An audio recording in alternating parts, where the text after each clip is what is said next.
पण घाटावरनं येताना मी आता टमटम घेऊन आलोय. मला वाटलं ट्रक घ्यायला लागेल, 1-2 ट्रक तर लागतील असं मला वाटलं.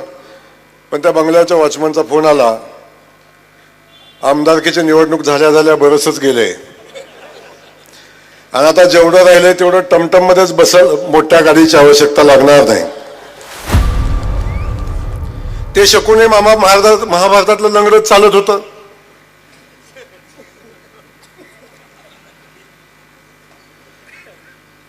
आता हे कसं चालतात मला माहिती नाही. तेव्हा आम्ही कुणाच्या नादाला लागत नाही. आमचा अजेंडा क्लिअर आहे. आम्ही कुणाच्या नादाला लागत नाही. पण दादा आमच्या नादाला लागला तर सोडत नाही. 20 वर्ष मंत्रीपद असताना कधी वाटलं का यांना आरटीओ ऑफिस माझ्या फलटणमध्ये व्हावं? वाटलं कधी? आसरानी झाला यांचा. आधे इधर आधे उधर, माग पिट्टून चिट्टू.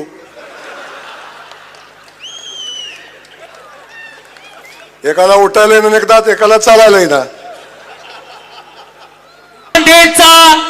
बुलंद आवाज ज्याने महाराष्ट्रामध्ये इतिहास खऱ्या अर्थानं घडवला असे महाराष्ट्र राज्याचे ग्रामविकास मंत्री नामदार जयकुमारजी गोरे तथा भाऊ फलटणकरांना भाऊंसाठी जोरदार टाळ्या होऊ द्या. हात वरती नाही म्हणलास तू.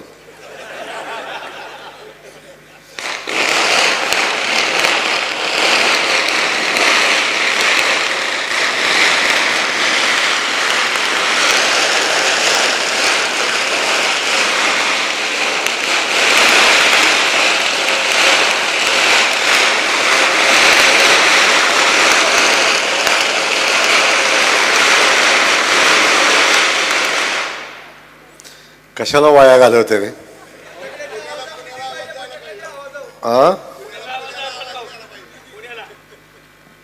पुण्यात पण नाही ते आता. अच्छा, फलटण शहरानं जो इतिहास घडवलाय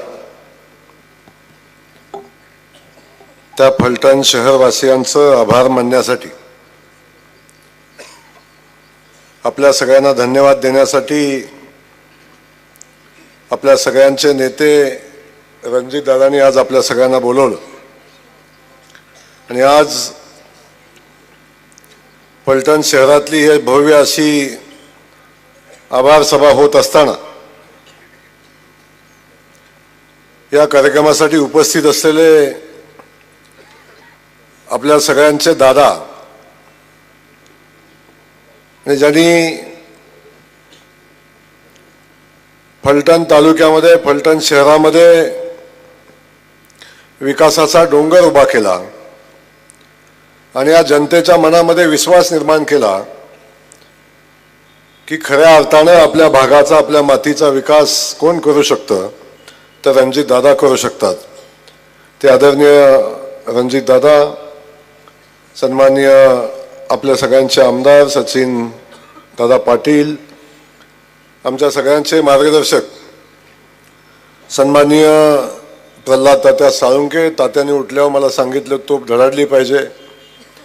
तात्या तोप धडाडली पाहिजे, पण ते तोप सोडायची कोणावर? सोडायला कोण राहिलाच नाही पुढं. त्यामुळे दारुगोळा वाया घालवायची काही परिस्थिती आता नाही आहे. शिल्लक थोडा ठेवू आपण. शिवरूपराजे खर्डेकर, सन्माननीय मंदाकिनी काकी, आपल्या सगळ्यांचे या शहराचे नूतन प्रथम नागरिक नगराध्यक्ष सन्माननीय शमशेरदादा नाईक निंबाळकर, या फलटण तालुक्यामध्ये ताकदीनं सामान्य माणसाच्या, महिला भगिनीच्या पाठीशी उभ्या असलेल्या आमच्या सौ जिजामालाताई नाईक निंबाळकर, मनीषाताई नाईक निंबाळकर, दिलीपसिंह भोसले, विश्वासरावजी भोसले, सन्माननीय मिलिंद अप्पा नेवसे, माजी नगराध्यक्ष ॲडव्होकेट नरसिंग निकम, सौ प्रतिभाताई शिंदे, आपल्या राष्ट्रवादी महिला काँग्रेसच्या अध्यक्षा, सन्माननीय DK पवार अण्णा, सन्माननीय सुदामप्पा, अशोकराव जाधव, बजरंगजी गावडे, रामभाऊ ढेंगणे, सोमाशेठ जाधव, देवा पाटील, अनुप शहा, उषाताई राऊत, सागर अभंग आणि अन्य अनेक सन्माननीय या ठिकाणी उपस्थित आहेत. सगळेच सन्माननीय आपण सगळे पत्रकार बंधू आणि उपस्थित आमच्या सगळ्याच लाडक्या बहिणी, सगळे आमचे लाडके भाऊ, सगळ्यांचं मी मनापासून स्वागत करतो. मला आत्ता चिठ्ठी आली, त्यांनी सांगितलंय घाटावरचा सारखा खाली येतोय, त्याची लायकी काय आहे. आणि घाटावरच्या माणसानं काय केलं आपल्यासाठी हाही प्रश्न विचारला. काय केलं हे मी सांगतो, पण घाटावरनं येताना मी आता टमटम घेऊन आलोय. मला वाटलं ट्रक घ्यायला लागेल, 1-2 ट्रक तर लागतील असं मला वाटलं, पण त्या बंगल्याच्या वॉचमनचा फोन आला, आमदारकीची निवडणूक झाल्या बरंचच गेले आणि आता जेवढं राहिलंय तेवढं टमटम मध्येच बसल, मोठ्या गाडीची आवश्यकता लागणार नाही.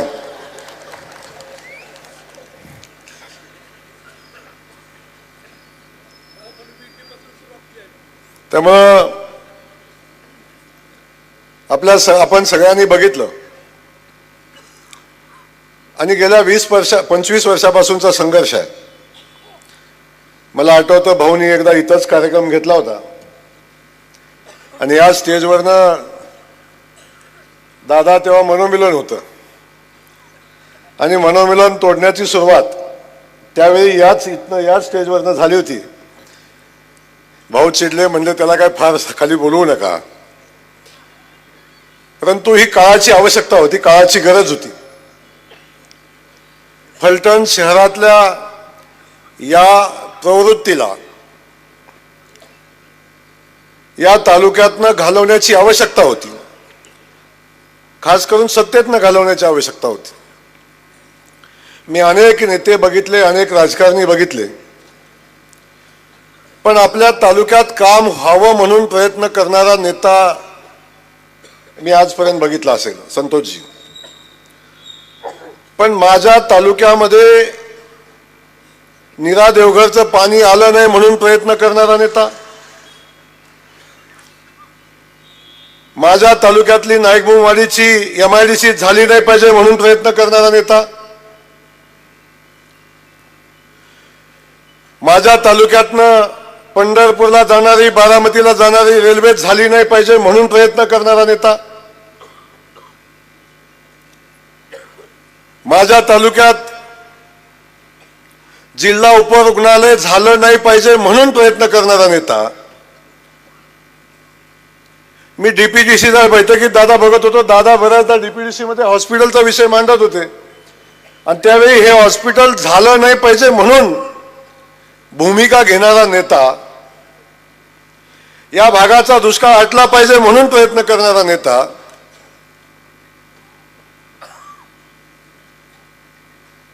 मी बघितला. पण या भागातल्या दुष्काळाला खतपाणी घालणारा नेता, आपल्या शहराचं नाव बदनाम झालं नाही पाहिजे म्हणून सातत्यानं प्रयत्न करणारा या भागातलं नेतृत्व असतं की माझं गाव बदनाम नाही झालं पाहिजे, माझा तालुका बदनाम नाही झाला पाहिजे, ही भूमिका घेणारा नेता. पण अख्ख्या राज्यामध्ये, देशामध्ये आमचं शहर बदनाम करणारा नेता, हे असलं नेतृत्व मी पहिल्यांदा बघितलं. विकास कामासाठी प्रयत्न करणारा नेता, आता हे पुन्हा म्हणणार नाही, हे पाणी आणण्यासाठी, रेल्वे आणण्यासाठी, हे नाही, आपल्या भागामध्ये विकासाचं काम झालं पाहिजे याच्यासाठी सातत्यानं प्रयत्न करणारा नेता. मी आजपर्यंत पाहिलंय तो विकासापेक्षा माझ्या तालुक्यामध्ये मी सोडून दुसरं कुठलंही नेतृत्व उभं नाही राहिलं पाहिजे म्हणून षड्यंत्र करणारा नेता आपण सगळ्यांनी बघितला. म्हणून मी सातत्यानं म्हटलं की शकुनी मामा, ते शकुनी मामा महाभारतातलं लंगडत चालत होतं.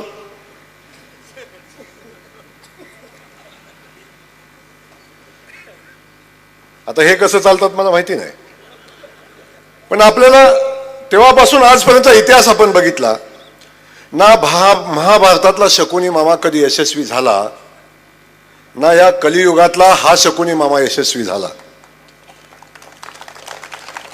30 वर्षाचं रामायण इथं पण घडलं. 30 वर्ष या ठिकाणी रामायण घडवलं.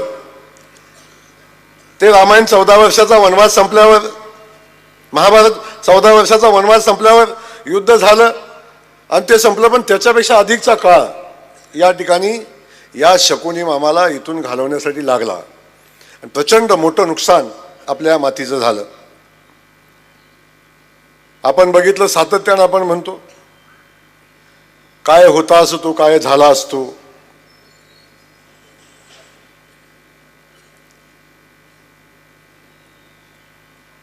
असे कसे शकुनी मामा बर्बाद झालाच तुम्ही. मला या ठिकाणी वेगळं बोलायचं, आज टीकेचा विषय नाही.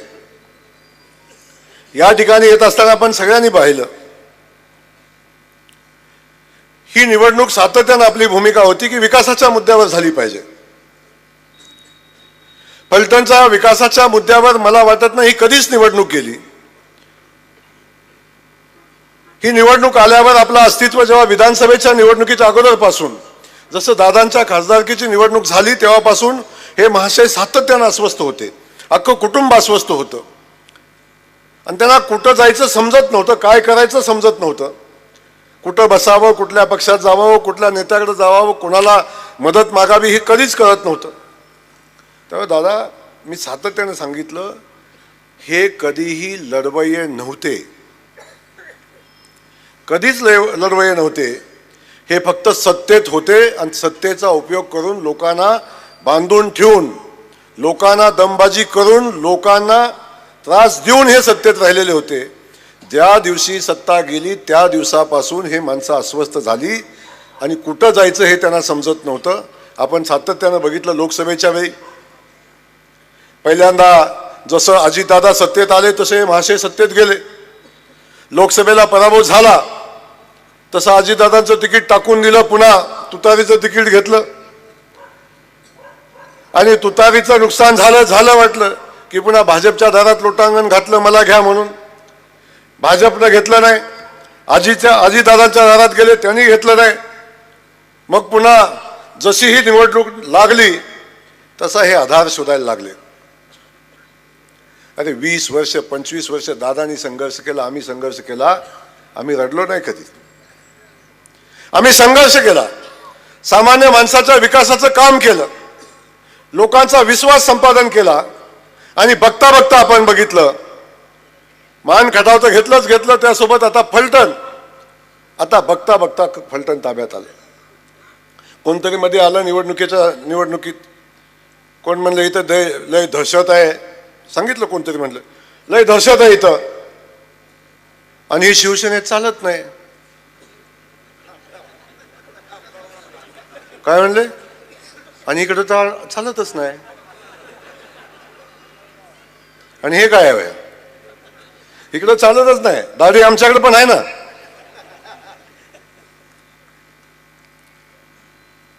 आमच्या नादाला लागायचं नाही. आमच्या नादाला जे जे लागला त्यांना माझा निरोप आहे की आमच्या नादाला लागला पहिल्यांदा कोरेगावला, संतोषजी कोरेगावला. कुठं आहेत ते? नंतर आमच्या नादाला लागले उत्तरवाले. कुठं आहेत ते? नंतर आमच्या नादाला लागले. कुठं आहेत ते?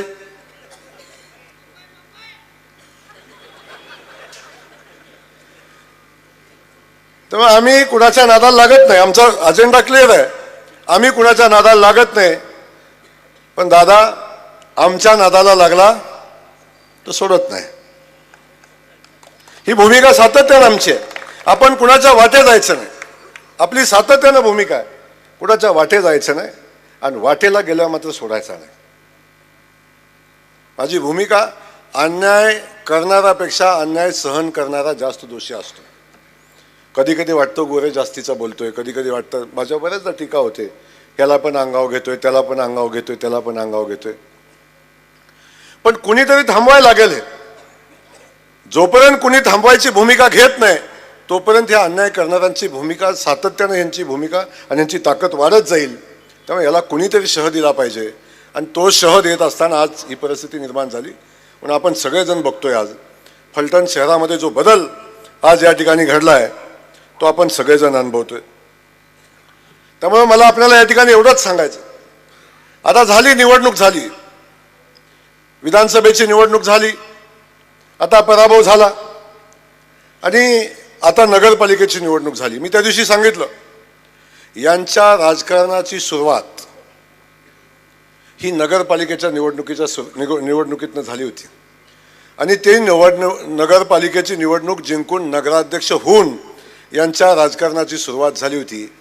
आणि यांच्या राजकारणाचा आस्त, यांच्या राजकारणाचा शेवट हा नगरपालिकेची निवडणूक हरून झालेला आहे.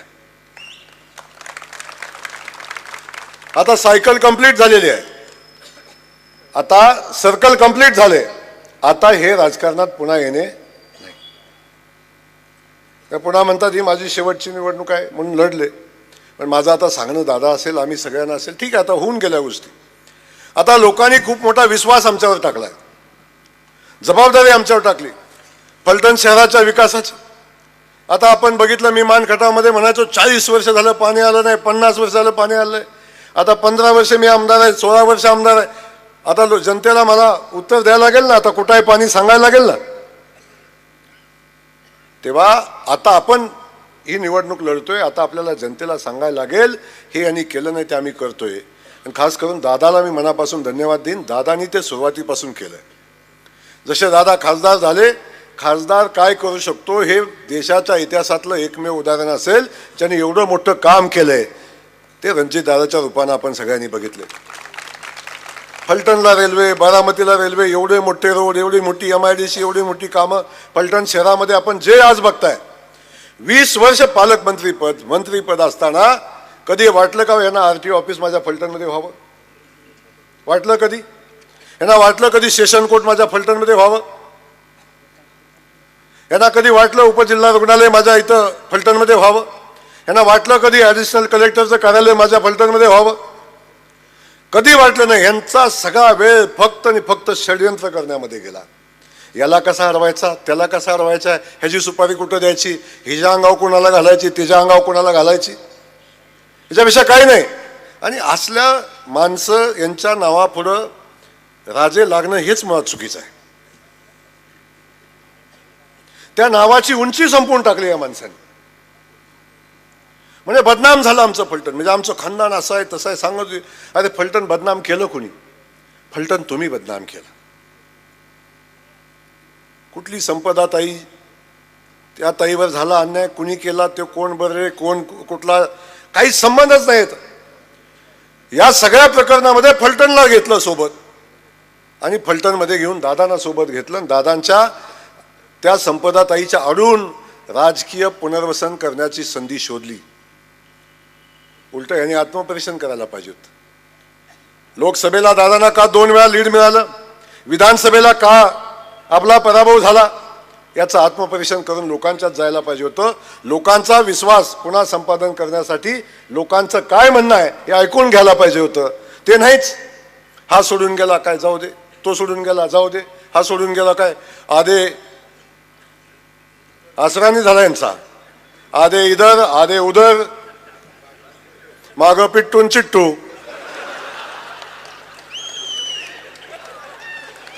एकाला उठायला येणं एकदाच, एकाला चालायला येणं.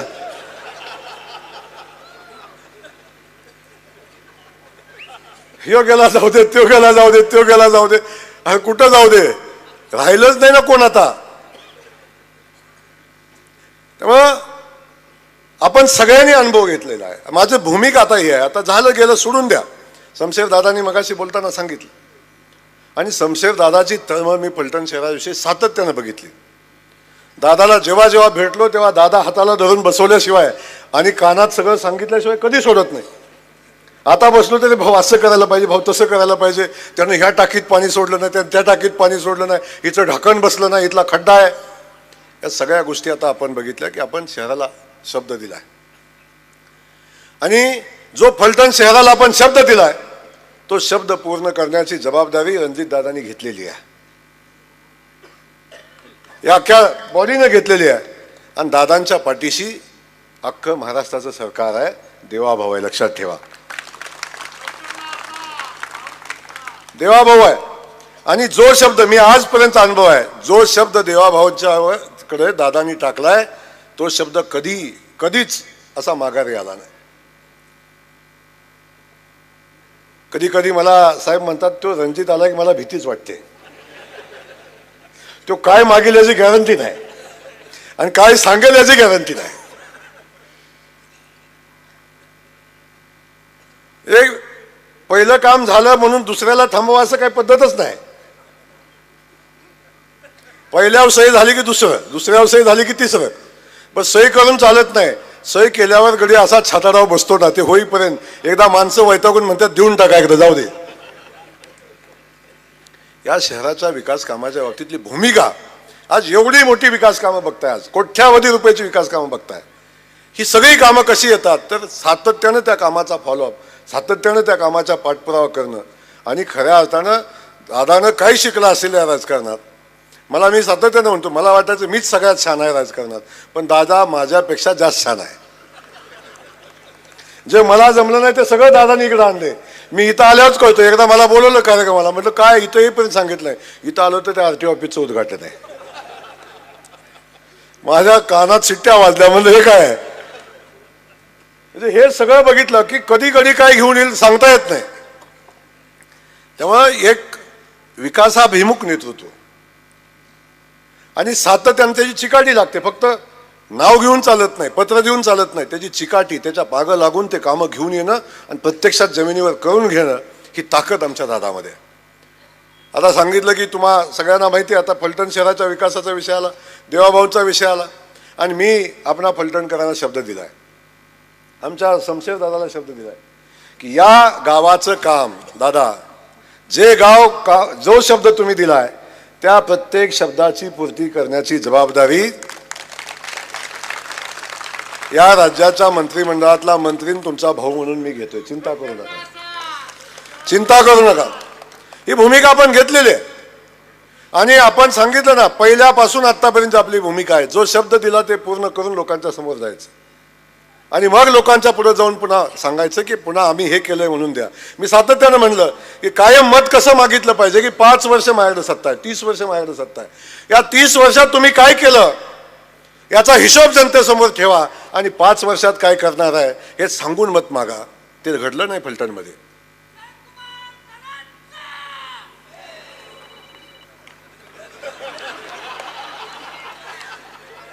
अरे दादा कुठे केला, मी भाव आहे. दोघांना एकत्र घेतला असू दे. त्यामुळं आपण सातत्यानं बघतो की ह्या गोष्टी महत्वाच्या राहतात. लोकांच्या पुढे जात असताना 5 वर्षाचं लोकांच्या पुढे विजन ठेवून आपण मतं मागायला जायचं असतं आणि त्याच्यासाठी निवडणूक असते. लोकांनी फलटणकरांनी का नाकारलं तर ह्यासाठी नाकारलं की किती दिवस हे भावनेचं राजकारण करणार, किती दिवस सांगणार. मगाशी कोणतं बोलताना सांगितलं की रणजितदादाने बोलताना सांगितलं माझ्या पिट्टूचं कसं होणार, माझ्या बाबाचं कसं होणार, माझ्या कुणाचं कसं होणार. याच्यासाठी निवडणूक नव्हती, या फलटण शहराच्या विकासाची निवडणूक होती. तो विकासाचा मुद्दा घेऊन आपण पुढे गेलो म्हणून ही निवडणूक आपण जिंकलोय याची जाणीव आपल्याला. आपण बघितलं हे सगळं करत असताना आता फलटणच्या विकासाची भूमिका आपण घेतोय. फलटणच्या अडचणी आहेत, बाकीचा मुद्दा आहेत, द्वेषाचं राजकारण. मी शमशेरदादांना एक सांगेन, दादा द्वेषाचं राजकारण नाही करायचं कधी आयुष्यात. त्यांनी केलं, त्यांना लकला. मला अनेकदा रणजितदादा सुद्धा मला म्हणतात भाऊ तुम्ही याला सोडून दिला, त्याला सोडून दिला, त्याला सोडून दिला. अनेकदा म्हणतात सोडून दिला. सगळ्यांना वाटतं मी फार खुनशी आहे. मी खुनशी नाही, स्पष्ट वक्ता आहे आणि आपण हिशोब ठेवत नाही, आपला विषय वेगळा आहे. पण तरी सुद्धा अनेक वेळी अनेकांना माफ करायला लागतं आणि त्यांच्यात अडकून पडायचं नसते. एकदा बाजारातनं चाललो, जर भुंकणाऱ्या सगळ्या कुत्र्याकडे हत्ती बघत राहिला तर पुढे काय जाईल का? जाईल पुढं? तर भुंकणाऱ्या भुंकू द्या. आता आपल्याला आपलं जे उद्दिष्ट आहे ते पूर्ण करायचं, त्या कामाला लागा आणि आपण या फलटण शहराला जो शब्द दिला आहे तो शब्दाच्या पूर्तीसाठी आपण प्रयत्न करू, हे आणि त्याने मी आपल्याला सांगेन. आता फलटणकरांना मी दुसरी विनंती करणार आहे. फलटणकरांनी सगळं ऐकलंय. लोकसभेच्या वेळी दादाला लीड दिलं, आणखीन द्यायला पाहिजे होतं, थोडं झालं कमी. विधानसभेला आमदार निवडून दिला, आता आपण नगरपालिका निवडून दिली, नगराध्यक्ष केला, बॉडी आपली निवडून आली. आता खऱ्या अर्थानं मिनी विधानसभेची निवडणूक आहे. कुठली? मिनी विधानसभेची निवडणूक आहे, ज्याला मिनी विधानसभा पंचायत समितीला म्हणतात. ज्याला पंचायत समितीचं राजकारण कळलंय ना, खऱ्या अर्थानं तो पक्का राजकारणी असतो. माझी विनंती तुम्हा सगळ्यांना आहे, एवढी प्रचंड मोठी ताकद या पंचायत समितीच्या राजकारणामध्ये असते. या जयकुमार गोरेला कुणी आमदार केला असेल तर पंचायत समितीने केला, लक्षात ठेवा. मी जिल्हा परिषद सदस्य झालो, पहिल्यांदा पंचायत समिती माझी चिठ्ठीवर निवडून आली, सभापती आला निवडून. तुम्हाला सांगू, 30,000ची स्मशानभूमी मंजूर झाली. किती हजाराची? 30,000ची स्मशानभूमी मंजूर झाली. त्याच्या उद्घाटनाला आम्ही 80,000 रुपये खर्च करत होतो. किती फटाकेन, किती बेंजोवालन, किती हलगीवालन, किती फेटन, काय बाकी विषयच नव्हता. काय एकदा आम्ही बाहेर पडलो की बाकी काही कळतच नव्हतं कुणाला, पेपरवाल्याच नाही कळत नव्हतं. मी आमदार कसं झालो माहिती आहे? झेडपीत इथं बसले तर साक्षीला कारखेलची पाण्याची टाकी. अख्खी 5 वर्ष त्या जिल्हा परिषदेला झोप बसू दिलं नाही मी. कारखेलची पाण्याची टाकी हेडलाईन, अशी पेपरला हेडलाईन असायची. मला अजून काढून बघा, मी जिल्हा परिषद सदस्य असताना किमान 10 वेळा पुढारी पेपरची पहिल्या पानावरची हेडलाईन होती कारखेलची पाण्याची टाकी. टाकी कितीची होती? 35,000ची. ती होती कुठली? दलित वस्तीतली. आणि ती बांधली होती कुठं? सदाशिव तात्यांच्या शाळेत. एक नेरेटिव्ह सेट करायचा विषय होता की काय, कुठला निधी कुठं नेला आणि कसा खर्च केला. त्यामुळे प्रचंड मोठी ताकद पंचायत समितीत असते. माझं सांगणं तुम्हाला एवढंच आहे, आता येणाऱ्या पंचायत समितीच्या निवडणुकीमध्ये सगळ्या कार्यकर्त्यांनी ताकदीनं उभं राहा. दादानी मला सांगितलं, आता दादा म्हणजे तसा खतरनाक गडी आहे. चालू वर्षी बघितलं, नवीन आमदार निवडून आले आणि नवीन आमदार निवडून आल्यावर अजून कुणाला पैसे मिळाले नाही. काय छोटा छोटा निधी आला असेल, आमचं सचिन दादाला काय आला असेल, थोडा नगरपालिकेला थोडा. पण मी जसा ग्रामविकास खात्याचा मंत्री झालोय तसं दादानी माझ्याही मागं कार्यक्रम लावलाय, असे बसू देत नाही.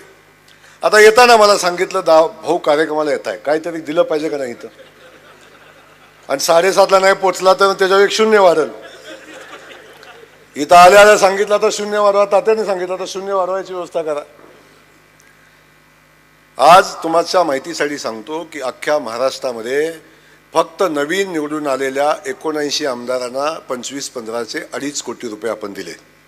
सरकारनं 2.5 कोटी रुपये दिले नवीन निवडून आलेल्या आमदारांना. आमच्या दादाने किती आणले तिथं? दादाने आणलेत 10,40,00,000. असं एक गाव नाही की ज्या गावाला काम पोचलं नाही. दादा मला म्हणले, आणखीन काय करणार आहे तुम्ही? म्हणजे त्या दादाचा आकडा बारका नसतोच. पण दादा, मी आपल्याला सांगतो, या सगळ्या गावकऱ्यांना सांगतो, आम्ही सगळ्या आमदारांना 5-5 कार्यालय दिली ग्रामपंचायतीची. 5-5. अभि की तुम्हाला किती आली? 16 आहेत. 16. तुम्हाला 14 म्हणतो. 16 ग्रामपंचायत कार्यालय आले. मला एक कळना झाले, जर 16 ग्रामपंचायतीला कार्यालय नव्हतं तर महाराज काय करत होते?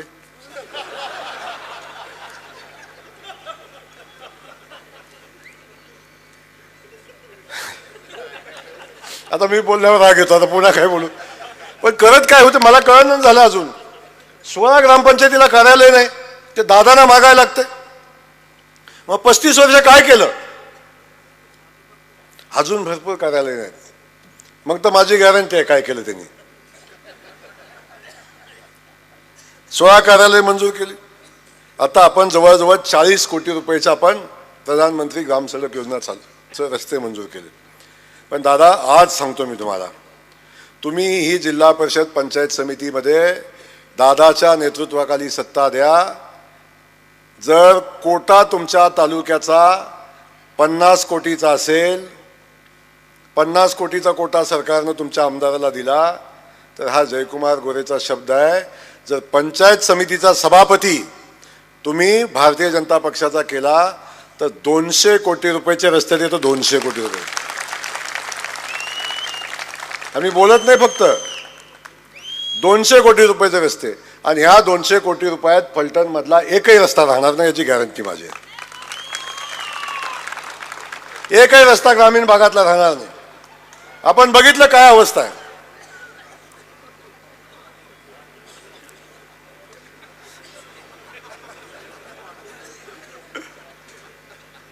तो कधी कधी करंट असतो चार्जिंग. मग अशी दादा बोलता बोलता म्हणले मला, भाऊ अशी ग्रामसडक योजना आणा की फलटणच्या ह्या बाजूने चालू होईल आणि फलटणच्या त्या बाजूने संपेल. मधलाही रस्ता ग्रामसडक योजनेत बसेल. ही कला दादा तुम्हीच करू शकता, दुसऱ्या कोणाला जमणार नाही. मी सांगितलं की साहेब म्हणतात मला भीती वाटते हे काय काम सांगेल. त्यामुळं ही सगळी परिस्थिती आपण बघितली या सगळ्या कामाच्या बाबतीत. ग्रामविकास खात्याच्या माध्यमातून आपण बघितलं असेल. आता सुरुवात आहे, आता काम चालू झालंय. गावाची स्मशानभूमी बांधायची असली तरी माझ्याकडेच यायला लागतं, बरोबर ना. आज स्मशानभूमीतला कट्टा असतो ना, आतला कट्टा, तुम्ही माझ्याकडेच यायला लागतं बांधायला.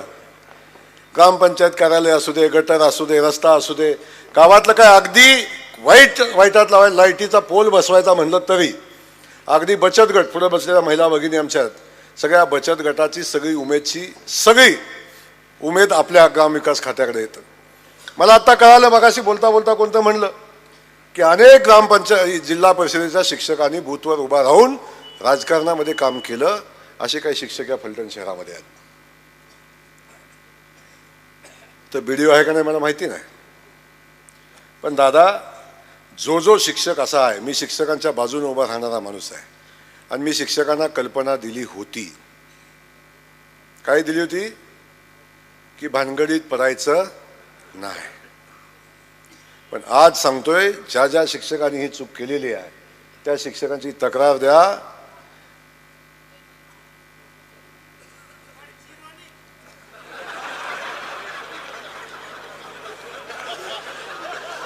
कुठं आवाज नाही आला.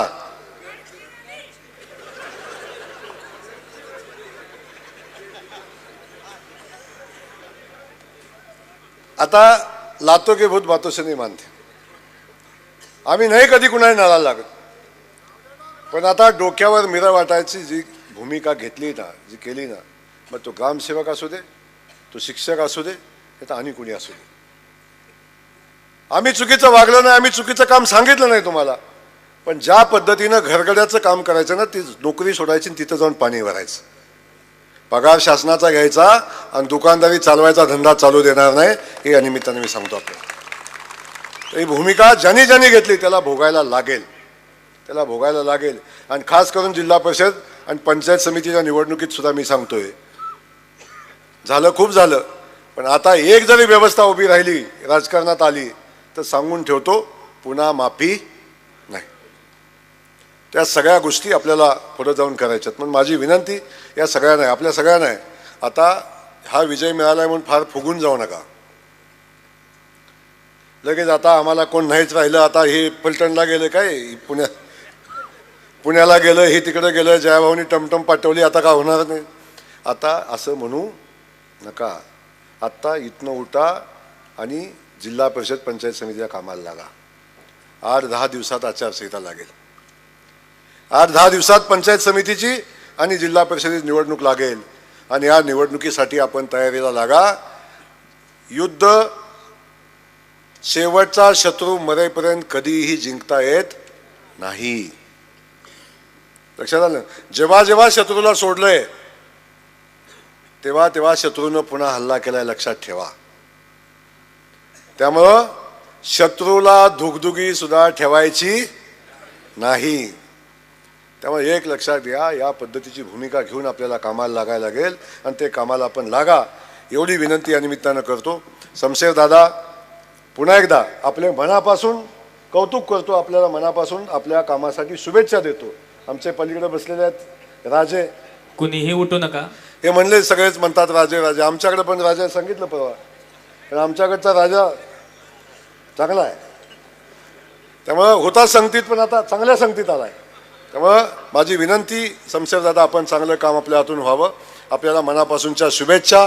मागे बसलेल्या माझ्या सगळ्या नगरसेवक बांधवांना भगिनींना मनापासूनच्या शुभेच्छा. आपल्या हातून या शहराची सेवा घडावी अशा पद्धतीची अपेक्षा व्यक्त करतो. धन्यवाद देतो. थांबतो. जय हिंद, जय महाराज. अशाच नवनवीन अपडेटसाठी आमच्या खबर गावाकडची या चॅनेलला सबस्क्राईब करा. आमचे व्हिडिओ लाईक करा आणि शेअर करा. धन्यवाद.